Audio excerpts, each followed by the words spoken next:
In February 2025, Britain signed a contract to keep a rifle running for another 5 years. In March 2025, the Royal Navy announced it was replacing that same rifle. Both of these things are true, and both are on public record. The weapon is the L119. In Canadian service, it's the Colt Canada C8. In British service, it has armed the Special Air Service, the Special Boat Service, and a list of specialist units since the late 1990s. The contract that keeps it supplied has a fixed initial term and 3 unexercised option years attached to it. Whether Britain takes those options, and the contract record will eventually show it, is the clearest published signal available on whether the L119 has a future in British hands. Everything in this video comes from published tender notices and official service releases. Nothing about the current Special Forces holdings is in the public domain, and this is not a video about what Special Forces are carrying today. 2 separate programs have already taken L119s out of service. Project Hunter replaced them in the Ranger Regiment and across elements of the Royal Marines Commandos. Project Hay replaced them again in Royal Marine Specialist roles, and in between those 2 decisions, the Ministry of Defence went back to Colt Canada and bought 5 more years of spare parts. That is not a contradiction, it is a procurement position, and it is readable. The rifle Britain bought is not strictly a Colt. The design lineage runs through DeMarco, a Canadian firm that manufactured Colt patterns under license, and, by a fairly widely held assessment, built them to a higher standard than the parent company. Colt acquired DeMarco in 2005, and the firm became Colt Canada. The rifles Britain bought in the late 90s were DeMarco built. British service designation is the L119A1. It replaced the M16 and the C7 in the Special Forces individual weapon role, and it went to specialist units across the Army and Royal Marines. The important structural point is controls. The L119 is an AR pattern rifle. It sat alongside an L85 fleet. For 25 years, Britain has run 2 entirely different manual of arms in the same order of battle, and every program that has followed has been, in part, an attempt to close that gap. In July 2013, the Ministry of Defence awarded Colt Canada a mid-life upgrade contract for the L119A1 fleet, reported at £2.8 million. The output was the L119A2. The defining change was the upper receiver, a monolithic design licensed from LMT, which allows lasers and other devices to be mounted solidly to side rails rather than to a floating handguard. It was procured in 2 barrel lengths, a standard rifle and a close quarters configuration. It was not a clean win. The monolithic upper has been criticised on heat retention, cleanability and serviceability. A fair summary of the position Ian McCullen sets out in his teardown of the A2, and one echoed in the specialist community since. Other elements improved: a Magpul stock, a Geisley trigger, in place of the mil-spec unit. The A2 tender did not fund new optics, so the A1 sighting systems carried across. 2 things follow. First, the A2 is now itself 13 years old, and the upgrade that produced it was answering a threat picture from before that. Second, and more usefully, 2013 is the first time Britain faced the decision about this rifle and chose to spend money keeping it rather than replacing it. The mid-life upgrade was reported at £2.8 million. Adjusted for inflation, that is roughly the same sum Britain committed to spares 12 years later. So the February 2025 contract is not the first time this has happened, it is the second. And that matters for how the contract should be read, because a one-off sustainment buy is an administrative decision, while a pattern is a position. On the 19th of February 2025, the Ministry of Defence published a voluntary ex-ante transparency notice on Finder Tender.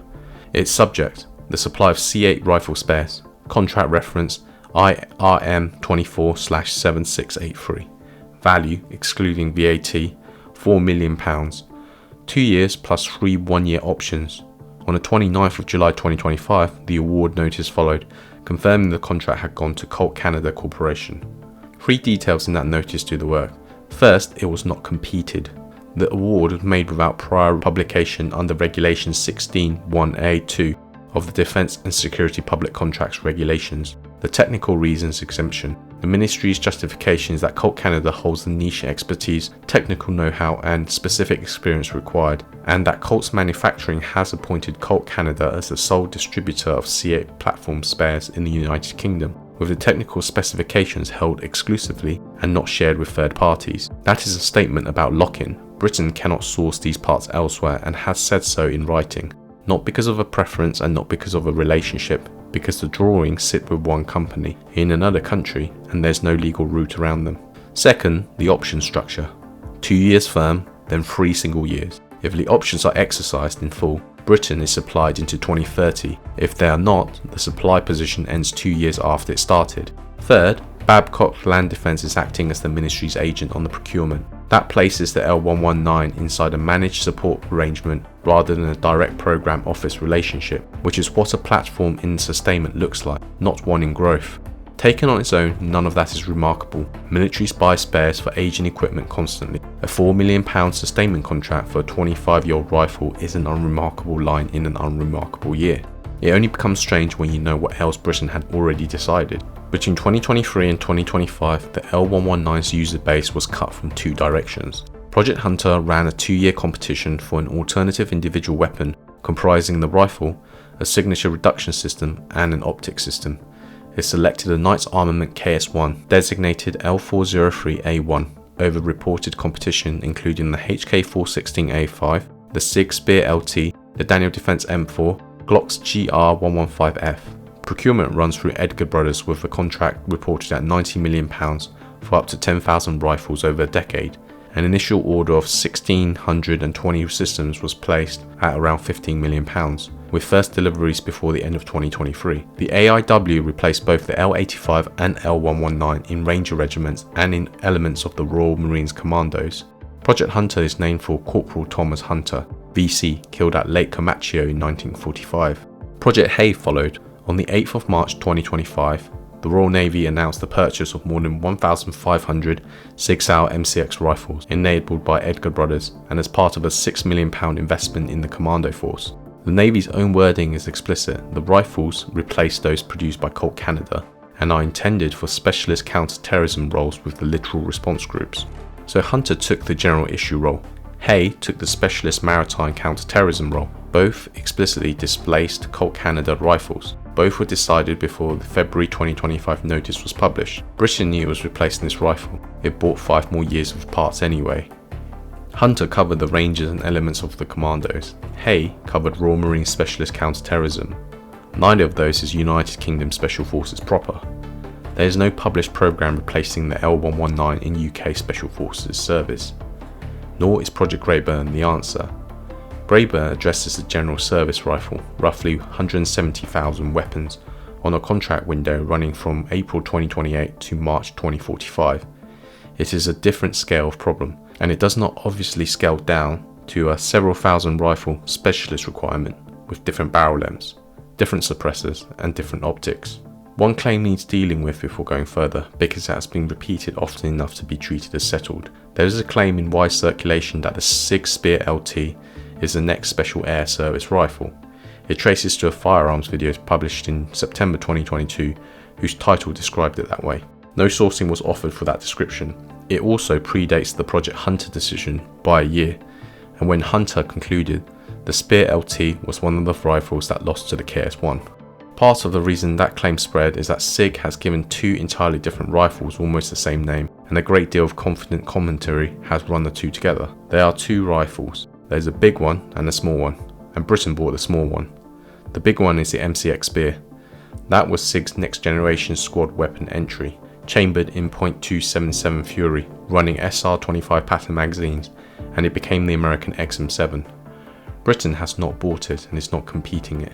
The small one is the 3rd generation MCX on AR-15 architecture in 5.56, 300 blackout and 7.62 by 39. That is the rifle Project Hay bought. It carries 3 names depending on who is speaking. The Royal Navy calls it the MCX, SIG's military designation is the MCX LT, and the commercial product is the Spear LT. 1 rifle, 3 labels. That last caliber is worth noting. The Spear LT was the first rifle in the MCX family offered in 7.62 by 39, and SIG's position is that it was engineered for the cartridge rather than adapted to it afterwards.